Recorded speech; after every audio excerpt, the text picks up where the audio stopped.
everybody, good morning. It's Friday morning. How are you doing? How has your week been? I hope it's been great. It's been good around here. We worked in the garden yesterday all day. That was fun. I forgot how much working in the garden is, especially when you're the human rototiller. But it was great. And we got our tomatoes and we got, all kinds of herbs, and Livy wanted to do watermelon seeds, so we did watermelons. We got carrots and flowers. She loves planting seeds. I like planting plants. Because I don't think it's planting without seeds. Yeah, she thinks it's cheating if you plant them when they're already plants. Hey, good morning, Joel. Good morning, Erica. Good to see you. Sorry, I'm not awake yet. I've only been awake for like 3 hours so far. Anyway, good to see you guys. Today, okay, just to check in, if you're reading the book with us, When Breath Becomes Air, this week we're going to read pages 150 to the end, and I'm really curious if this book has affected any of you. Hi, Kyle. Good morning. For me, it has personally affected me so much. If you don't know the story, the guy is a neurosurgeon, and he gets terminal cancer, and he's writing, this is his memoir, he's writing about it. And I had this conversation with my friend just this week who was talking about the tumors all through her body. She has stage 4 cancer, and they were hoping that this one pill was going to work for her gene type, and then she went and they found out it doesn't work for her gene type, so now she's got to start another chemotherapy. So for me, the story is taken on like a really personal, I was trying to think of him in the story when I was talking with my friend, but I'm so curious to see how you're doing with that. When Breath Becomes Air, it's our last week of reading it, and then we're on to reading Awaken The Giant Within by Tony Robbins next month. It's a thick book, but I think it's going to be really good and really empowering. Good morning, Sandra. Good to see you. So let's get to it. This morning we're talking about success versus achievement. You can't have, you can't have one without the other. They are so similar. They are so close that oftentimes they get all tangled up, and we think of success and achievement as one thing, but they're really actually two very separate things, and I'm going to talk about those in a second. But let me give you an example. Achievement is an ability to, or something that we've done. An achievement is a function, it's an action. So for instance, getting into an Ivy League school, you would say that is an achievement, or becoming a judge, or passing a test, or doing this or that, the other thing. Those are achievements. But you can have achievements without success. So for instance, I was looking at the statistics on depression and suicide at Ivy League schools. At Harvard alone, the suicide attempts are 2 times the rate of the average college experience. And at Ivy League schools alone, 40%, fully 40% of the students are likely to need major psychiatric help during their time. So in all those cases, you have the achievement, but the success is the state. I got it. Okay, are you there? Because I think I lost you. I'm going upstairs. Hold on. Oh. Going through the dark. I'm going to a better place because my Wi-Fi got all crazy. Okay, hold on. Anyway, this is going to be a weird video. All right. Let me open the blinds. Okay. All right, are you still there? Okay, I'm here.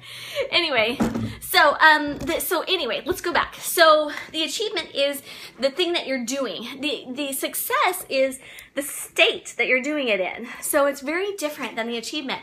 We were talking about, I'm out of breath now. Oh, I went up the stairs. Okay, sorry.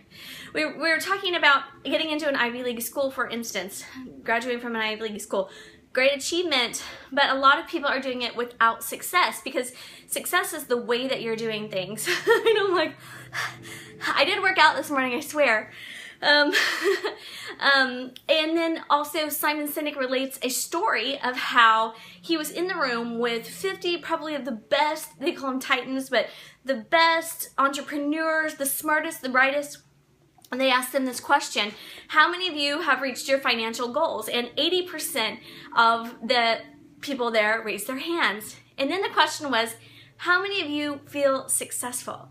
And 80% of those hands went down. So even though they had reached their financial goals and made that achievement, the feeling of success is was not there with that. And so I just want to encourage you this morning. So let's talk about it a little bit. So, achievement is doing the goal, meeting the goal, and that lets you know that you're on your way. If that's part of your success, then it's very interrelated. But success has more to do with why you're doing something. It has to do with your motivation. It has to do with the way in which you're doing it. So whether that achievement is, I successfully enrolled my kid in a daycare that I feel comfortable with, when your why is, I'm going to be the best parent that I can be, that is, you're doing it successfully. You're doing an achievement successfully. But you can have them apart. But they do go in tandem. So whatever you're doing today, I just want to encourage you to have success in doing it. You need to think about why you're doing it. You need to think about, what is it that drives me? What am I trying to achieve, and why? Not just like, what is this goal, but how am I going to do it? Am I going to do it in a healthy way? Am I going to go to the gym and compare myself to people and rush and race and everything? Or am I going to go to the gym and focus on being stronger and being healthier? Am I going to, compare myself to people and tear myself down because I'm not this, that, or the other? Or am I going to go about my day believing that I am a daughter of the King, believing that I am on this earth for a purpose, believing that I have gifts and talents? Am I going to get to the other side of this anxiety attack believing that I'm going to be okay? So the anxiety attack, making it through that would be the accomplishment or the achievement, and doing it well, or the best that you can do, is success. So I just want to encourage you this morning, guys, that whatever you're doing, I want you to really think about why you're doing it.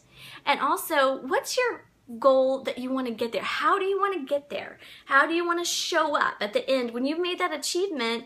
How do you want to be the journey? Because we don't want to be the guys who are having great achievements without success. It's empty. It's empty achievements when you don't have the success to go along with it. So anyway, that's the difference between the two. And I hope that helps you think a little bit more about how you're going to do things and why you're going to do things instead of just doing them. Because a lot of times what happens when we lose our why and we lose our how, then we just focus on the thing, and then it ends up being just a stressor and a burden and crazy. So anyway, that is it for today. I hope you guys have a great weekend, and I will see you on Monday at 8:30.